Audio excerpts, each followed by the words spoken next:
The market's uncertain, revenue's tight, and hiring on hold.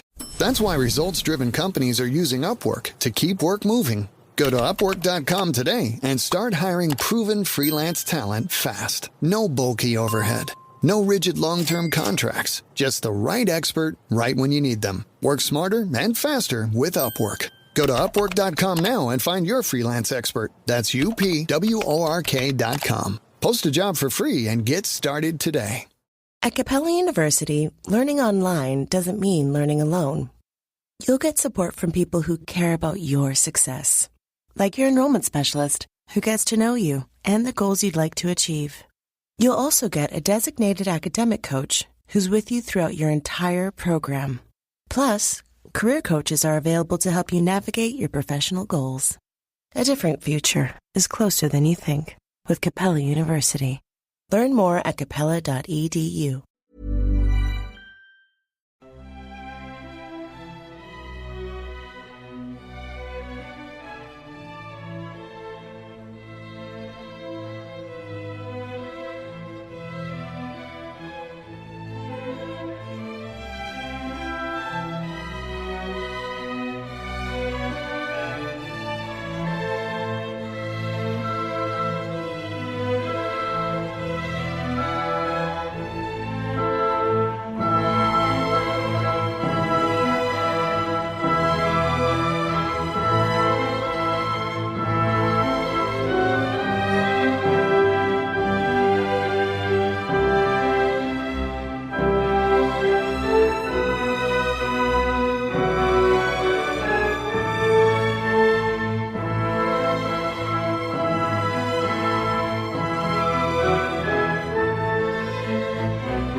Hi there, and welcome back to the Explaining History podcast. I'm looking at The Fall of the Ottomans today by Eugene Rogan, The Great War in the Middle East, 1914 to 1920. There's an awful lot we kind of have to understand about the Ottoman Empire before 1914. About the Young Turks Revolution and the counter-revolution that follows it, about the decline of the Ottomans' position in the Balkans, about Ottoman-Russian relations and the threat from Russia, but also the relationship that the Ottoman Empire has with Germany, which is really kind of quite involved and runs from around 1898 in its kind of modern sense, from the first sort of decision by the Kaiser to sort of meddle in Ottoman affairs. The Kaiser seeing it as an area into which both the British and the Russians had an interest in expansion. And this was a kind of a great way of him furthering his ideas of Weltpolitik. So, Eugene Rogan writes, German-Ottoman friendship ran relatively deep. In 1898, Kaiser Wilhelm II made a state visit to the Ottoman Empire. Starting in Istanbul, he travelled across the Turkish and Arab provinces, visiting key cities and historic sites. In Damascus, the Kaiser famously pledged Germany's perpetual friendship to the Ottomans in particular, and to Muslims of the world in general. May the Sultan and his 300 million Muslim subjects scattered across the earth, who venerate him as their caliph, be assured the German Kaiser will be their friend for all time. There was a kind of a clear strategic reason for doing this. There were more Muslims under British rule in British India than there were anywhere else in the world. Wilhelm's declaration of amity was not entirely disinterested. In his rival with the older, more established British Empire, the Kaiser saw opportunities for Germany to extend its influence in partnership with the Ottoman Empire.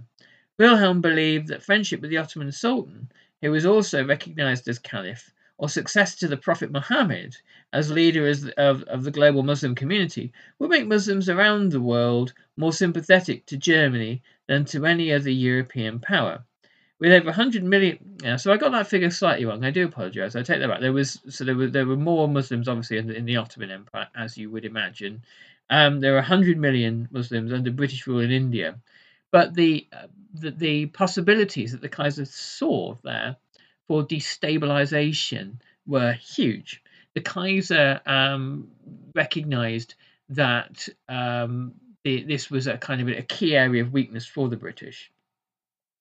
With 100 million Muslims under British rule in India, the Persian Gulf, and Egypt, Germany saw the potential to deploy Islam as a weapon against the British should the need arise. Turkey also held a geostrategic position of importance for Germany. At the time of the Kaiser's visit, Britain and Russia were locked in an intense rivalry for predominance in Central Asia that came to be known as the Great Game. The Turkish provinces of Eastern Anatolia were a gateway to both Persia and Central Asia. Germany could become a player in the Great Game and put pressure on both Britain and Russia through an alliance with the Ottomans. The southern frontiers of the Ottoman Empire reached the Persian Gulf. Here, Germany hoped to encroach on a jealously guarded British lake.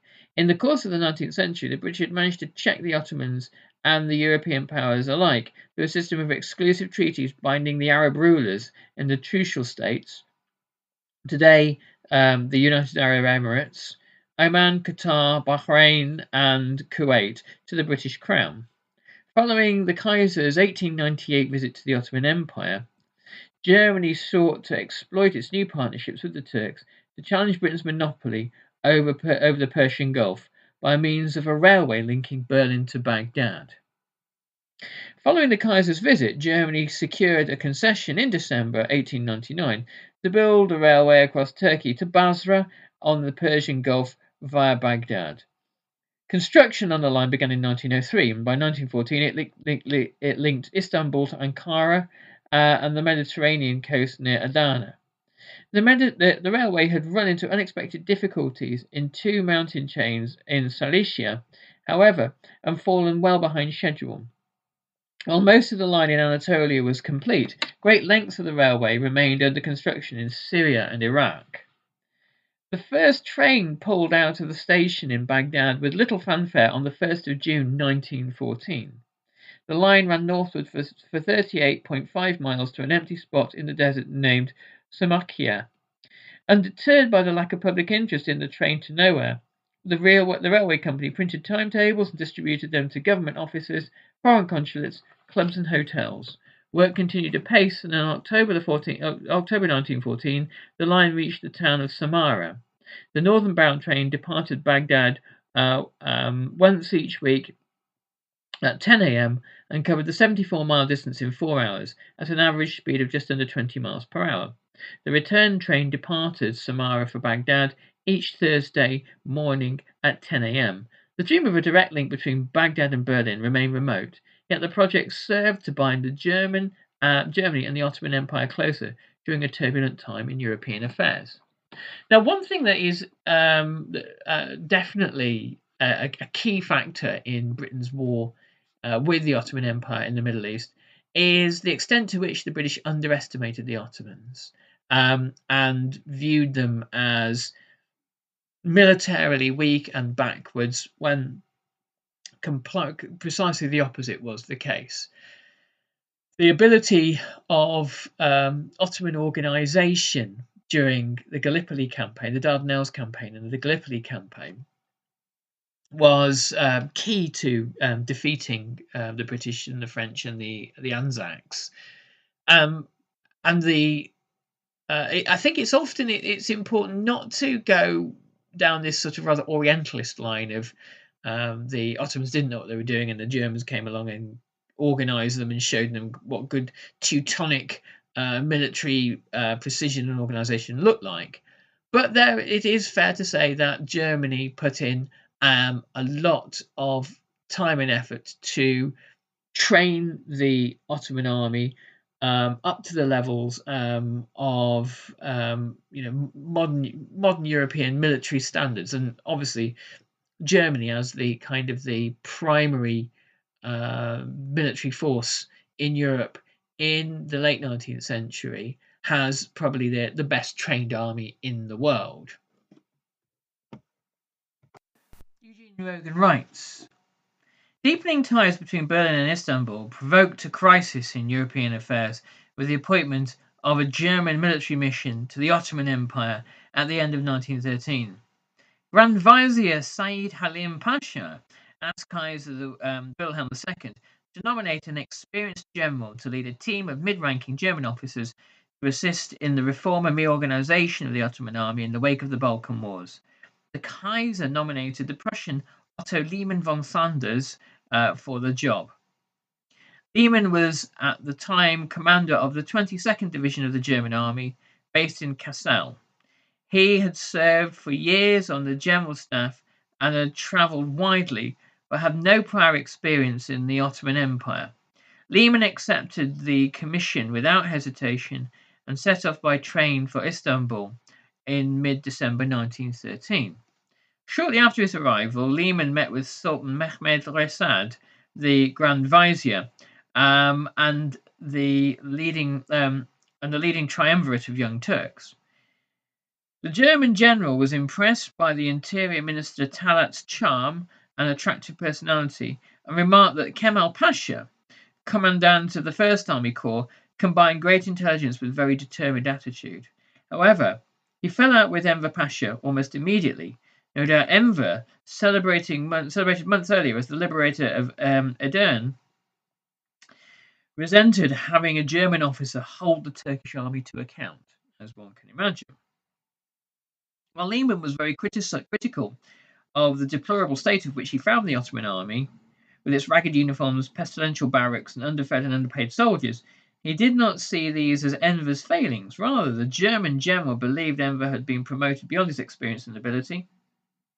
The issue came to the fore in January 1914, when the Committee of Union and Progress named Enver Minister of War. The astonished Sultan Mehmed Resad seemed to speak for Lehmann when he read of the appointment in the newspaper. It is stated here that Enver has become Minister of War. That is unthinkable. He's much too young. The Russian government had opposed the appointment of a German military mission from the outset. In St. Petersburg's opposition developed into a crisis when Kemal Pasha handed over to Lehmann command of the Ottoman First Army Corps, with responsibility for the security of Istanbul and the Straits. For the Russians, this was tantamount to Germany seizing control of territory in which St. Petersburg had a vested interest. Ever since the Crimean War, or ever since not so much the Crimean War, but the Balkan Wars and the Russo-Turkish War of 1878, the Russians had viewed their victory in 1878 as evidence that they were kind of hegemons over Turkey. That Turkey, the Ottoman Empire, would at some point crumble, and Istanbul would return to Eastern Orthodoxy, to Byzantium, and would be rechristened Constantinople. And they viewed the Straits and Istanbul particularly as being their primary area of interest. The idea that there should be a German military mission there was seen as absurd and almost in the Tsar's eyes offensive. The Tsar's government threatened to occupy the eastern Anatolian city of Erzurum to redress such a change in the balance of power. Britain and France were determined to prevent Russian retaliatory measures that would almost certainly lead to a premature partition of the Ottoman Empire. Yet the British were in a difficult position. After all, since 1912, a British admiral, Arthur Limpus, had assigned a 72-man naval mission to the Ottoman Empire and served as commander-in-chief of the Ottoman Navy. Rather than seek the disbanding of the German military mission, British diplomats suggested that Lehmann might take control of the Second Army Corps and so relinquished control of the army in Istanbul and the Straits. Lehman, unwilling to compromise his commission due to political pressure, rejected all efforts to transfer his command to a different army corps. In the end, the Kaiser came up with a solution by promoting Lehman to the rank too high for command of an army corps. Lehman became field marshal, and command of the First Army Corps passed to an Ottoman officer. Germany and the Ottoman Empire had weathered the crisis together, strengthening the bonds between the two states. It's interesting where it talks about Britain and the Ottoman Empire. You have a naval mission and a British naval officer essentially appointed as head of the Ottoman Navy. And it shows you the weakness of the Ottoman Empire. This kind of, not de facto, but de jure colonization, which is what China experienced in the second half of the 19th century with British administrators and financiers popping up in the Chinese government, offering advice, British military men as well, and guiding the Chinese foreign policy in British interests.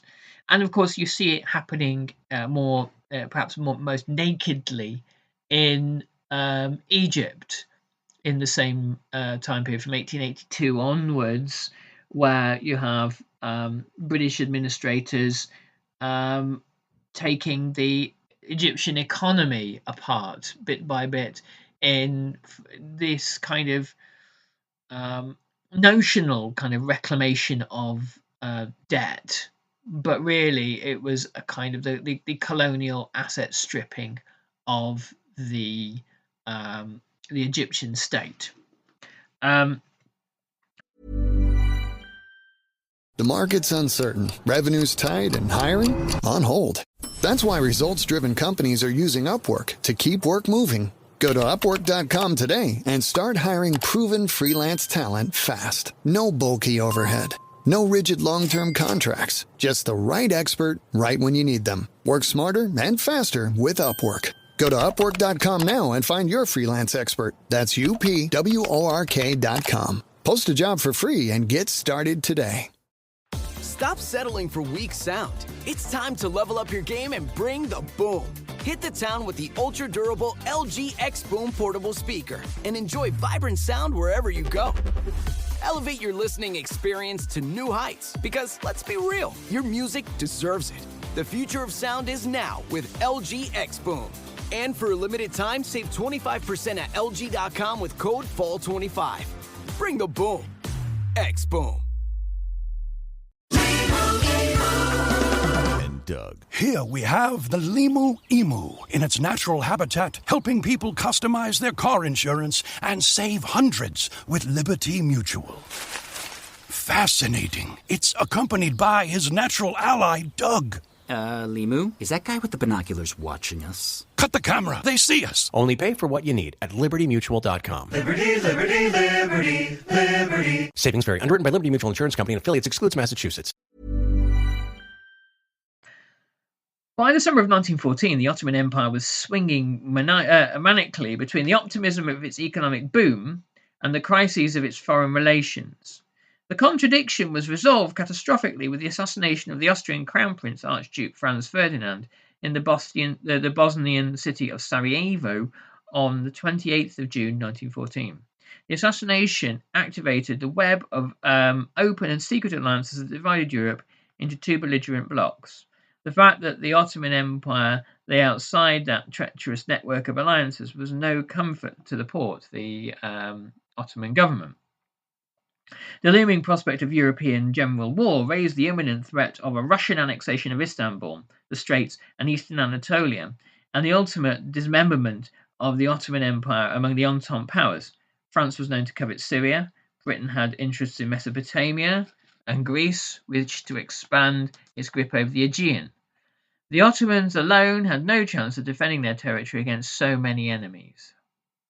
Weary of war and in need of time to rebuild its military and economy, the Ottoman leadership had no wish to enter a general European conflict. Rather, it sought an ally to protect the empire's vulnerable territory from the consequences of such a war. The Ottomans' turn to Germany was not a foregone conclusion. A fascinating aspect of Ottoman diplomacy during the July crisis was the Porte's openness to concluding a defensive alliance with virtually any European power. So that itself really paints a fascinating picture that you have this empire that has been dealt reeling blow after reeling blow in the late 19th and early 20th centuries. It's survived two catastrophic Balkan wars, which it's lost territory, and therefore its primary objective in 1914 was kind of to either stay out of war or to weather war as best as possible. If war broke out generally across Europe, the Ottomans knew the Russians would come for its territory. So they were looking around for a friend. It could have been the British or the French, but it happens to be the Germans. The three young Turk leaders had different views on potential allies. Enver and Talat were known to lean towards an alliance with Germany, while Kemal believed that only an Entente power could exercise restraint over Russian ambitions in Ottoman territory. He was himself a Francophile, and there were good reasons to look to the French for a defensive alliance. France was the Ottomans' chief financial creditor since the conclusion of the $100 million public loan in May 1914. Should France demur, Kemal saw Britain as a good alternative. For most of the 19th century, Britain had been the staunchest proponent of preserving the territorial integrity of the Ottoman Empire. This was not because the British thought nice things about the Ottomans, far from it. It's because the British saw a robust Ottoman Empire as being the bulwark against Russia that was required to then protect Britain's interests in the Far East. And the only thing that the only one of the great divisions in British politics in that period of time was a kind of a pro-Ottoman Disraeli and Queen Victoria, and an not necessarily pro-Russian, but certainly anti-Ottoman William Gladstone, who viewed Ottoman atrocities against Christians in the Balkans as simply kind of beyond the pale and something that must be done.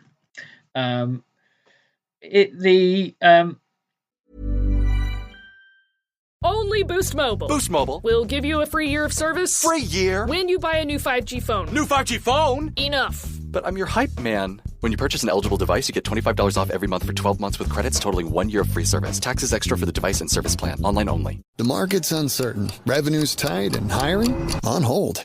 That's why results-driven companies are using Upwork to keep work moving. Go to Upwork.com today and start hiring proven freelance talent fast. No bulky overhead. No rigid long-term contracts. Just the right expert right when you need them. Work smarter and faster with Upwork. Go to Upwork.com now and find your freelance expert. That's UPWORK.com. Post a job for free and get started today. More recently, Britain had assisted with the restructuring of the Ottoman Navy through the Olympus naval mission and the construction of new ships of the line for the Ottoman fleet. Since becoming Minister of the Marine, Kemal had worked closely with the British naval mission and respected its professionalism. It was thus natural that Kemal would look to either Britain or France to secure the assurances of his government needed for the protection of the territorial integrity of the empire. In early 1914, shortly after the assassination in Sarajevo, Kemal visited France on the government's invitation to attend French naval maneuvers. He took advantage of his visit to Europe to meet with the Ottoman officers liaising with the British shipbuilders who were putting the finished touches to the new Ottoman dreadnoughts. The officers reported to Kemal that the English were in a very peculiar frame of mind. They seemed to be always looking for some new excuse for delaying the completion and delivery of the warships. Kemal instructed his officers to return and take delivery of the ships as soon as possible, leaving any final fittings for the Ottoman shipyards in Istanbul to complete. Of course, the ships were never completed or delivered. After attending a French fleet review in Toulon, Kemal Pasha returned to Paris to call on the French foreign ministry. In his discussions with the Director of Political Affairs, Kemal came straight to the point. You must take us into your entente and at the same time protect us against the terrible perils threatening us from Russia. In return, Kemal promised Turkey would be a faithful ally in helping Britain and France forge an iron ring around the Central Powers. The French diplomat responded cautiously that his government could only enter into an alliance with the Ottomans with their allies' approval, which seemed very doubtful. Kemal recognized the response for a refusal. I understood perfectly that France was convinced that it would be quite impossible for us to escape the iron claws of Russia, and that under no circumstances would she vouchsafe us for her help. On the 18th of July, Kemal left Paris to return to Istanbul empty-handed, and of course, in due course, the Ottomans joined the Central Powers. On the 28th of July 1914, 1 month after the assassination of Sarajevo, the Habsburg Empire declared war on Serbia. What began as a Balkan conflict quickly dragged Europe's greatest military powers into total war. Russia, bound by an alliance to Serbia, responded by threatening war with Austria-Hungary. Germany stood by its partner Austria, and Russia's allies Britain and France entered the fray. By the 4th of August, the Triple Entente was at war with Germany and Austria. The outbreak of war in Europe provoked alarm across the Ottoman Empire, from the cabinet offices of the Sublime Porte to the towns and countries of Anatolia and the Arab lands. The need for a defensive alliance to assure the territorial integrity of the empire became critical. The Young Turks knew from Kemal's reports that there was no prospect of such an agreement with France. His trust in Britain was likewise soon betrayed. On the 1st of August, 3 days before declaring war on Germany, the British government requisitioned the 2 dreadnoughts commissioned by the Ottomans. The news stunned Kemal Pasha, who, as a Minister of Marine, had viewed the new ships as the cornerstone of Ottoman naval reform. He recalled his discussions with the Ottoman naval officers in Paris and realised that the repeated British delays had been nothing but pretexts, which revealed the design England had long cherished of making these ships her own. Given that the ships had been paid for in full, to a great extent through public contributions, the British decision to requisition the ships was treated as a national humiliation in Turkey and ruled out the possibility of any accord between Britain and the Ottoman Empire. The very next day, on the 2nd of August 1914, the Ottomans concluded a secret treaty of alliance with Germany. Okay, so I'll leave you there, but that shows you some really important dynamics. If you're studying this, and you're looking at the causes of the First World War, and I put quite a lot about this on the Explaining History blog, put some links below. That little kind of chapter there is a crucial piece of context. Anyway, thanks very much, and I'll catch you on the next Explaining History podcast. All the best. Bye-bye.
Stop settling for weak sound. It's time to level up your game and bring the boom. Hit the town with the ultra-durable LG X Boom portable speaker and enjoy vibrant sound wherever you go. Elevate your listening experience to new heights because, let's be real, your music deserves it. The future of sound is now with LG X Boom. And for a limited time, save 25% at LG.com with code FALL25. Bring the boom. X Boom. At Capella University, learning online doesn't mean learning alone. You'll get support from people who care about your success, like your enrollment specialist who gets to know you and the goals you'd like to achieve. You'll also get a designated academic coach who's with you throughout your entire program.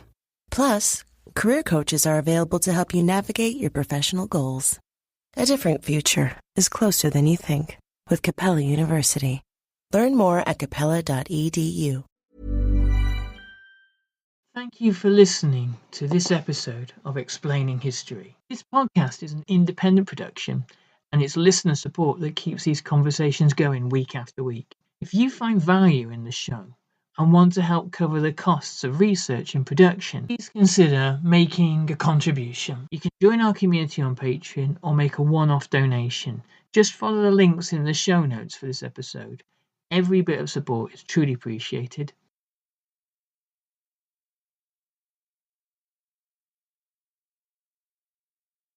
Thanks again for listening.